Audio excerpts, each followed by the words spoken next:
Welcome to a Skewed Chimp. So this is the bowl that was from the video I did called The Failure Pile, and it was also like one of my failures and one of the wins. And I like it. It's a good bowl. So what I'm going to try to do is recreate it, except larger. And I will try to explain everything that went wrong and right with it and do better on the next bowl so that you can actually see me creating something finally. So to that end, we have this gigantic block of Aspen. I mean, it's not huge, but it's pretty big. This particular bowl is about 5 inches wide and about 2 3/4 inches tall. So this piece that it is next to is a lot larger than that. Its width around is 9 inches-ish, give or take. And I think that we'll go about 3 inches deep on it again. But what I need to do is first cut it off of the rest of the stump, because I don't want to put the entire stump on my lathe. That's an awful lot of weight to have on my lathe, and I think it's awkward weight anyway.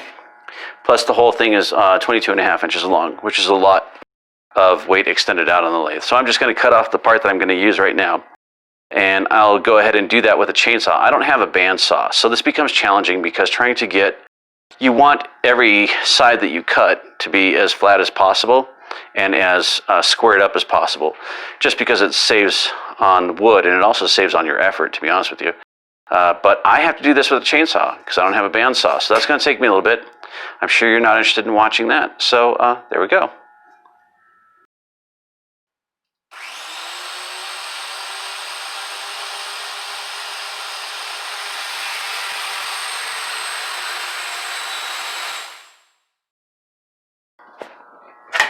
Okay, so what we have here is we ended up with a cut that is about 9 inches long, 9 inches wide in certain spots, but probably 8.5 usable at the most. And then we're going to lose some of that when we do the roughing and the rounding on it. And then on the cut, which I'm actually really pleased with, this is probably the skinniest part of the cut right here, and it'll be a 4-inch cut, 4 inches there, and so the rest of it's wider than that. Like pretty much anywhere else on the bowl that it might be is going to be over 4 inches, which should, that's actually lower. Oh, that's a bummer. 3.5. But since we were aiming for enough room to be sure to do at least 3, and I actually don't mind if it's a little bit shorter than that, then we're in good shape. So that's a big enough piece to work with, and we got a good cut on it, and I'm pretty happy with that. So I'm getting ready to mount the blank that we have so that we can make a bowl like this. And I managed to cut the blank pretty straight. But one of the things that I did wrong with this bowl is that when I originally cut the piece of wood, it had a lip on it like this, and I think you guys can see that pretty clearly, where this part is higher than this part, and it creates a little ridge. So what happens when you do that is that, and you can see in there, if I can get a little pokey thing, this is physics. I'm going to zoom in a little bit. You can see where it's not making contact with the wood. As neighbor kids run by. And you can see where it doesn't make contact with the wood. And as it turns out, that's a real problem, particularly with aspen wood, because aspen wood has really large fibers, whereas something like this, which is honey locust, has really small fibers. And that's what makes this so strong, the honey locust. But things like aspen have really large fibers, and they're not as strong. So the amount of contact that you have on a faceplate increases the tension that you have when the screws are placed on it, which holds it steadier over the course of time, and especially as you're putting pressure on it. Well, if it's not flat, then you've lost a lot of your surface tension, and it's more likely to go flying. In addition, aspen really is a difficult wood to get started with, and for other people that are starting out, I hope you have better judgment than me, because I saw no small amount of people say aspen's hard to work with. And they're right for exactly those reasons. The fibers are really big, and so it dulls your tools very quickly, and it's hard for things to bite into as well. So for example, when we put this faceplate onto the Aspen wood, you can see that the screw over here is going to go in quite a bit, but because the fibers are so kind of loose inside of the Aspen wood, it's not going to grip as well on this as it would on a piece of, say, honey locust. So it's not going to have as good of a bond in there anyway, and it's liable to come flying off. What I had to do on the previous sample was, after it kept flying off, which was when I mounted it using these 4 holes on the faceplate, we eventually had to go in and drill out pilot holes and then fill those with CA glue, and then wait for it to dry, remount the bowl through those holes that we had drilled the pilot holes into, and use the CA glue that had seeped into the surrounding wood to create a stronger bond in order to hold the blank on the lathe as we turned it.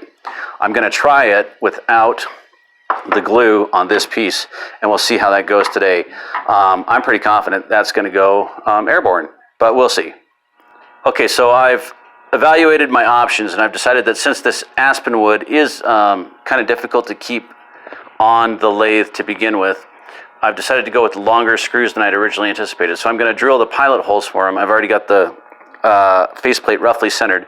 I'm going to go ahead and drill the pilot holes for it. There we go. Now I should be able to drill some longer screws, some 2-inch screws in without much difficulty. And hopefully it'll hold the bowl a little bit better. I'm going to need the faceplate on here. And there we go, the faceplate's set. Okay, so I think we're ready to mount it. We'll find out. We'll see how this goes. Put that on there.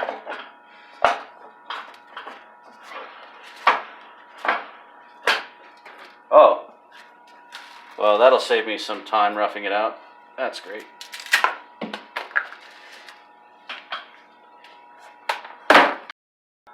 Okay, so everything's on there and it's pretty well balanced, so go ahead and give it a try.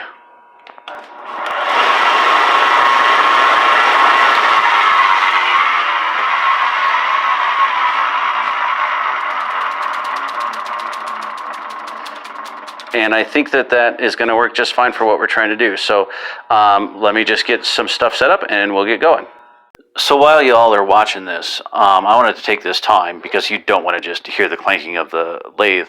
I thought I would take this time to let you know a couple of things that went on with this video. For one thing, I went really, really slow, even with the roughing gouge, even though that's pretty easy to do. Just because it's been a long time since I played with my lathe, to be honest with you, and I wanted to make sure that I didn't cause any more catches than I needed to, and I didn't want to fracture my project. So I was a bit apprehensive, but I went really, really slow. And so while you guys are probably used to seeing somebody crank out a bowl in like 25 or 30 minutes at the most, this project actually took me several hours, even just to get as far as we're going to get with the video today. There are also some other things that went on when I was making this video that I'm going to spare you the agony of watching. For example, I actually had to put the faceplate on at least twice, because I put it on wrong the first time, in the wrong spot. And then, as I showed you briefly in the clip just a little bit ago, I actually started to screw the screws in without the faceplate even being present on the wood.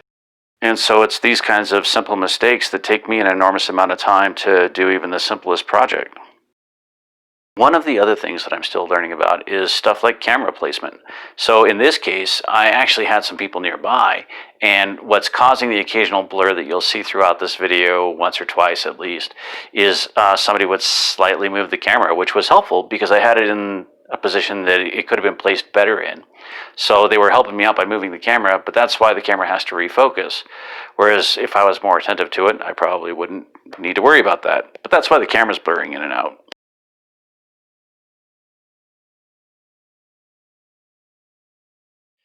Okay, so as you guys might be able to see, you can see that there's a good sized crack right here, and another one here, and another one here. Such is the nature of free wood. Other than that, those are the only 3 that I see of any note. 1, 2, 3. Welcome to suburbia. Those are the only cracks of any significance that I see. And yeah, it's just those 3. So a lot of this is going to have to come off anyway when I do the inverted tenon, or when I do the recess or mortise, or whichever word you want to use. But I don't know how much. So anyway, that's the next step. Let's see how this goes. There are a bunch of catches that I continued to get in the wood no matter what I was doing as well. I mean, I even tried to be really careful, but I would say I had no fewer than 10 catches on this project, and that's just getting as far as I got. I was doing pretty well at first, but then as I got more tired, it got worse. And then also, I'm not entirely convinced I was holding the tools correctly, and I think that contributed to creating a lot of catches. In fact, I know that's the case, because if you hold them correctly, you shouldn't have any catches. But yeah, there were quite a few catches, and I just kind of cut those out of the video here so that I didn't bore you with them. But just so you're aware, there were a bunch of catches in this. This was rough. I don't know about everybody else, but I like watching wood get turned, and I like watching it in real time, and I like to see the entire project. I don't usually like it when people speed it up because it's relaxing. I hope to get to a point where I can do that quickly enough that I can fit it all into one video. Right now I don't have that level of skill, but I might show you complete projects from beginning to end later on.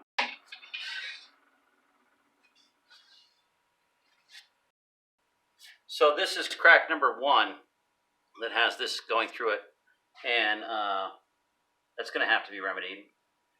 This is crack number 2, and then that's crack number 3 right there. So they are all the way through it, but I've actually gotten it kind of squared up now. It is 3 7/8 inches tall, and it is 7 1/4 inches wide.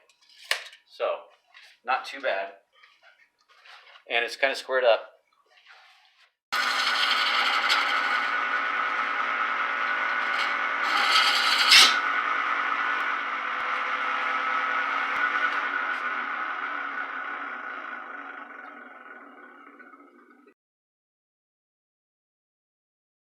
That's why it pays to have sharp tools. Holy crap.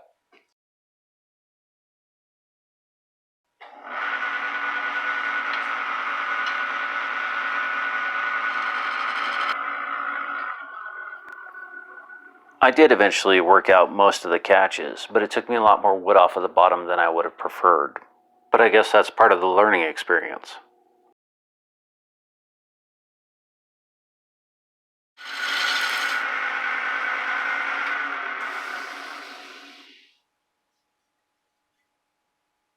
Good enough.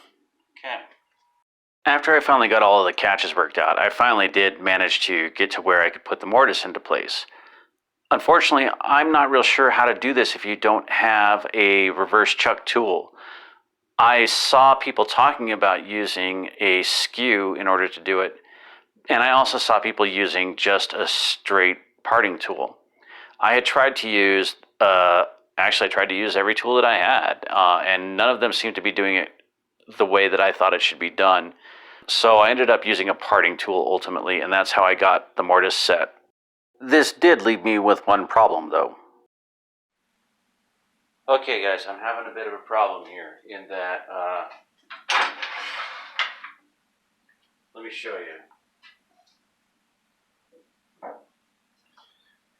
This is all squared up.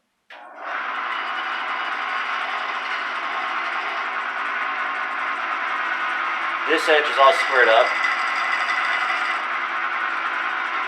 The mortise is all squared up.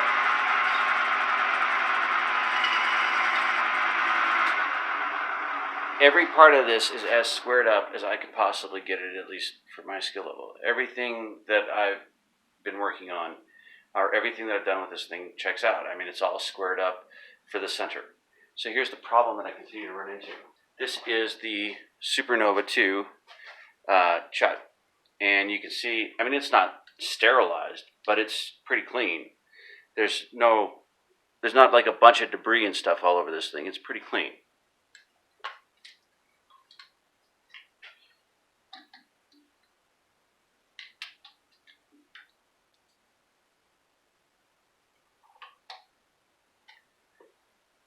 Now, what few instructions I could find on this said to go ahead and mount it, and then if I may do some adjustments.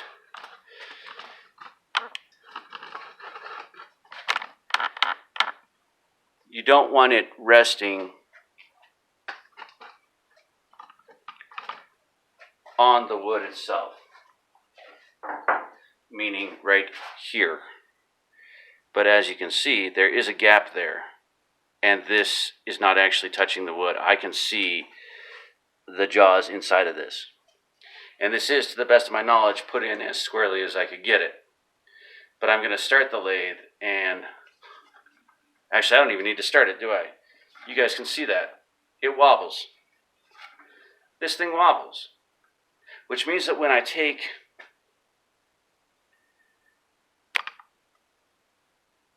this off and reverse this, it's all going to wobble. And it's not going to be squared. I'm going to show you anyway, because that's the kind of guy I am. I think you can definitely see this is squared. I don't want to do this with metal, but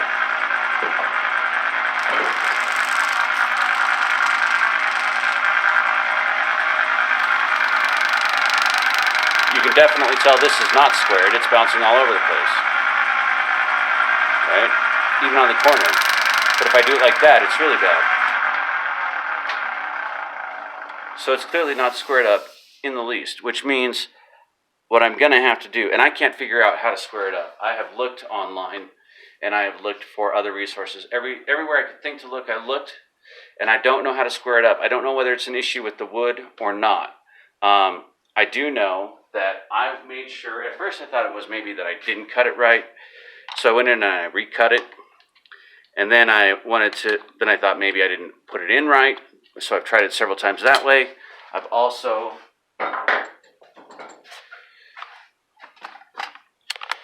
made sure that I wasn't sitting on any glue, and although there's some glue here, that is some glue there. Where's my pencil? Here. Although there's some glue here, that's not where these jaws are resting. The jaws are resting in the corners, and the corners are cut very clean. There's nothing in there. So the only thing I can think of is that this is Aspen. That chuck is very heavy. The jaws are very strong. They're not digging in evenly no matter what I do. And it's going to be a little wobbly no matter what I do. So I think what I'm going to have to do, if I want to use the reverse mount, and I do because I've got 2-inch screws in this sucker. So that's like coming out to here. If I want to do this, then I'm going to have to reverse mount it. I'm going to have to finish this part, then reverse mount it, then re-square this, and then finish the bowl. I don't think I'll be able to finish the bottom and just turn it over the way I've seen a lot of the other turners do it, which is the better mousetrap, but I don't think I have that option.